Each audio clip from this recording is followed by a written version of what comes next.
Allô, j'espère que vous allez bien. Aujourd'hui, on aborde un sujet, le paranormal, l'inexpliqué. Qu'est-ce que c'est? C'est sûr que je ne ferai pas une thèse là-dessus, n'est-ce pas?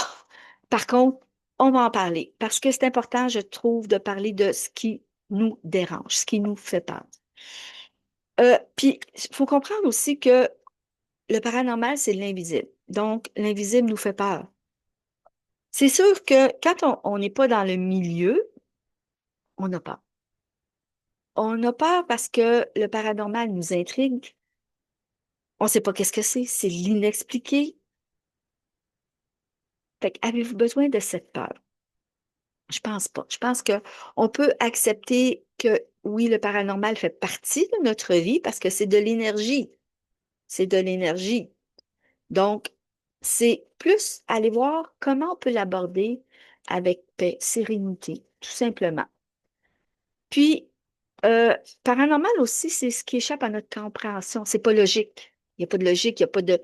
C'est rationnel, il n'y a pas comment je peux dire ça? On n'y touche pas, c'est de l'invisible, c'est impalpable. On ne peut pas y toucher, là. Donc, c'est ça qui fait que on a peur. C'est ça qui fait que les gens ont peur du paranormal. Puis c'est important de comprendre que le paranormal, c'est pas juste effrayant, là. Tu sais, souvent, on va nous en parler. Ah, il est arrivé ça, il est arrivé.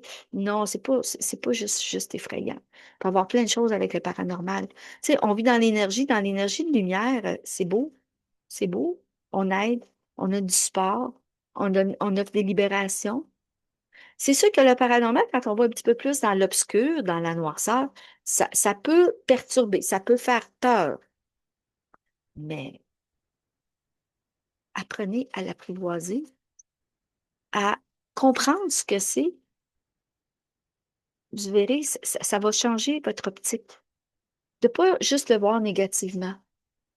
Juste élargir un petit peu votre conscience pour éviter d'être dans la peur. Puis je parle de ça, puis je parle des enfants. Pourquoi les enfants? Tu sais, les enfants, ce sont nos meilleurs enseignants. Et là-dessus aussi, dans le paranormal, ils nous enseignent. Parce que les enfants, avant 7 ans, ils n'ont aucune barrière mentale, aucune barrière sociétaire, aucune peur ou presque. Leur esprit il est pur, libre de tout conditionnement. On ne les a pas encore conditionnés. Tu fonctionnes comme ça, tu fais ça, tu fais ça. Donc, ils sont dans la liberté et la pureté. Puis souvent, les enfants vont nous dire, tu sais, on lui pose la question, ah, à qui tu parles? Ben, je parle à mon ami imaginaire. Eh oui, eh oui. Il parle à son ami imaginaire. Est-ce qu'il est imaginaire? Pour nous, oui. Pour eux, non. Parce qu'ils le voient. Ils le voient puis ils discutent avec. Mais là, qu'est-ce qu'on fait?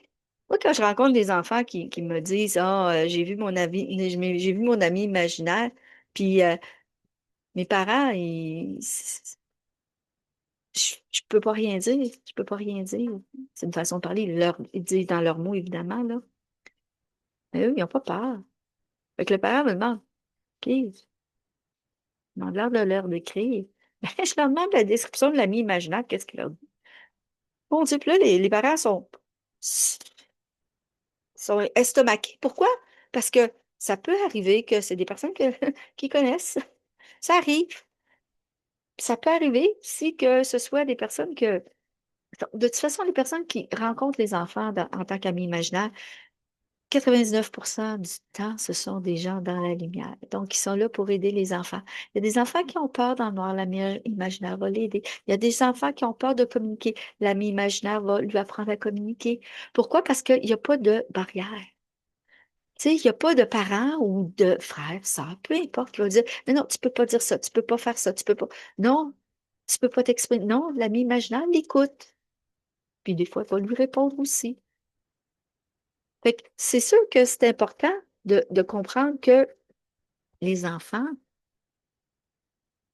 ils, ils mentent pas.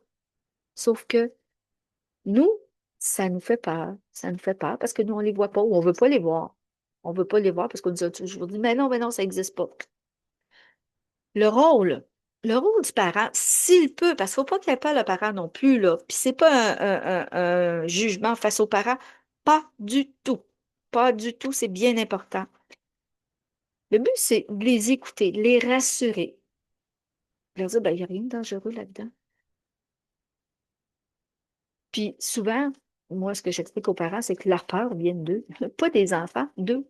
Puis dire aux enfants, ben, t'es pas fou, t'es pas fou, t'es pas fou. Moi, je vois pas, moi, je l'entends pas, mais je comprends, je comprends. Mais ça dépend des parents, comme je vous dis. Maintenant, parlons adultes. Et là, si on va chez les adultes. Paranormal chez les adultes. On peut le voir de plusieurs façons. C'est sûr que si c'est dans la lumière, on va s'en servir pour faire des libérations, pour aider l'être humain, pour s'aider soi-même. On n'est pas obligé de s'en servir pour l'être humain non plus. Moi, c'est ce que je fais, c'est ma passion, c'est ma vie, l'aide à l'humain. Par contre, dans la lumière, on peut effectuer ce qu'on veut. On est bien avec nous. Si on tombe un petit peu dans la noirceur, donc qu'est-ce qui se passe dans la noirceur? On a plusieurs effets qui peuvent se passer. Frisson soudain dans une pièce. Atmosphère lourde, sans aucune raison. Vous ne savez pas pourquoi, mais vous rentrez quelque part, c'est lourd. Puis souvent, il peut y avoir des objets qui bougent, des objets qui se mettent en mouvement. Ça va, c'est parce que ça va un petit peu plus loin. C'est que souvent, les messages n'ont pas été entendus. On ne veut pas les entendre, on ne veut pas les voir. On préfère rester dans notre peur. Moi, je vais revenir avec l'atmosphère lourde.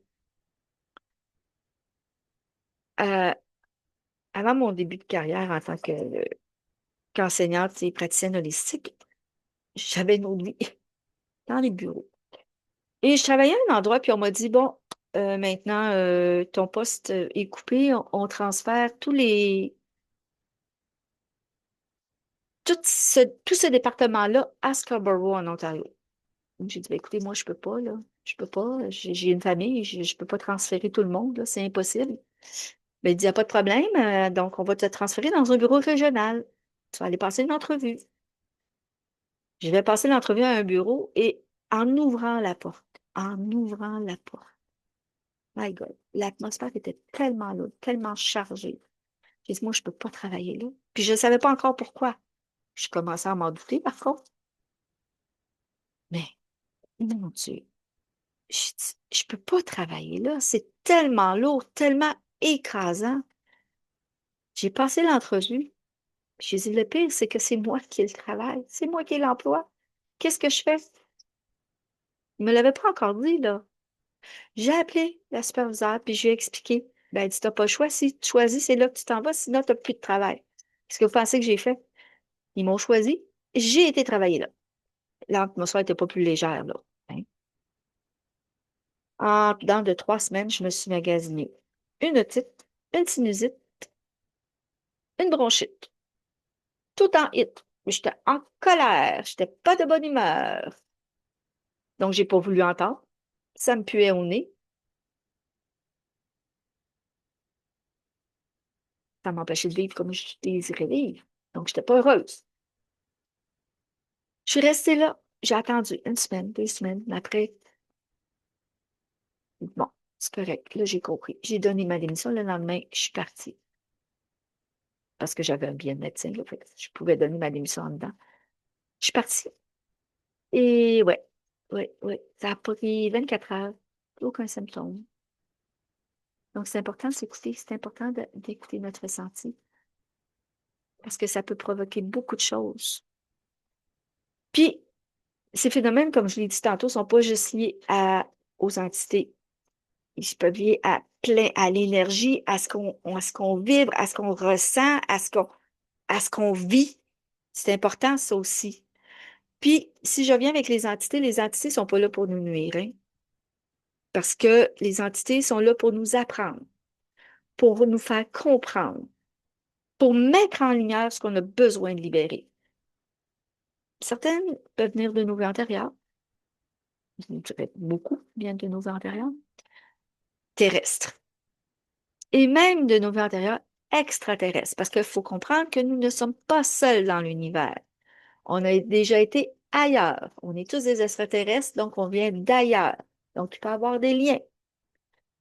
Puis, Puis c'est jamais du hasard, hein. Évidemment, c'est jamais du hasard. Il y a toujours un message pour la personne ou les personnes qui habitent dans cet immeuble, dans cette maison ou qui travaillent dans ce bureau. Fait qu'il y a toujours un message qui est porté par rapport à ça. Parce qu'il est arrivé quelque chose dans votre vie, puis là, ben, vous ne l'avez pas entendu, vous n'avez pas fait les bons choix, en guillemets, évidemment, parce que ce ne sont jamais des mauvais choix, ce sont des choix qui nous permettent d'expérimenter notre vie terrestre. Donc, les entités vont se mettre à plus en action. Il y en a qui vont provoquer des inondations dans le sous-sol. Il y en a qui vont provoquer des petits conflits qui n'arrivent pas à se régler. Il y en a que ça va faire monter au niveau émotionnel.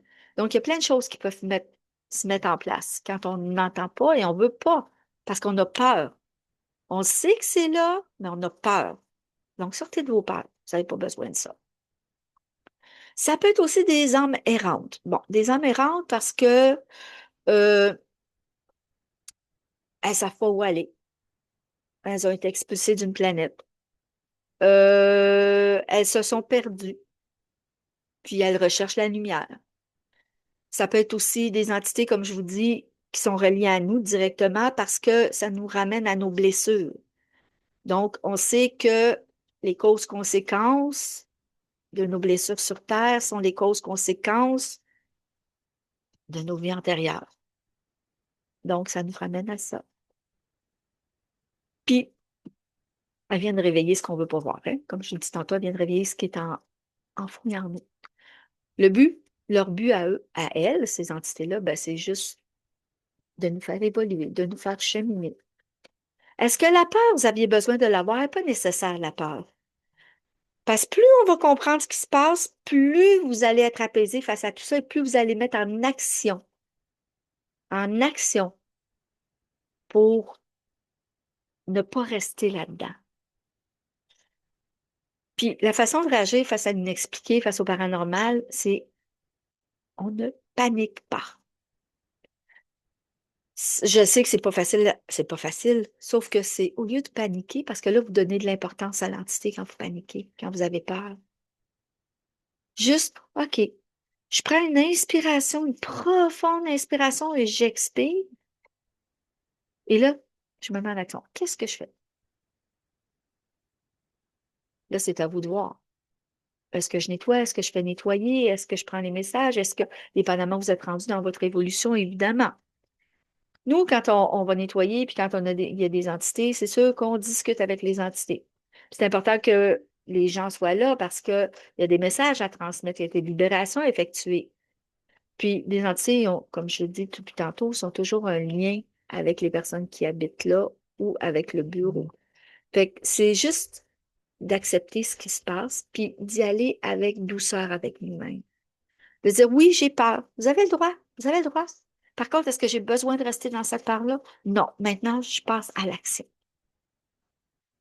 C'est important.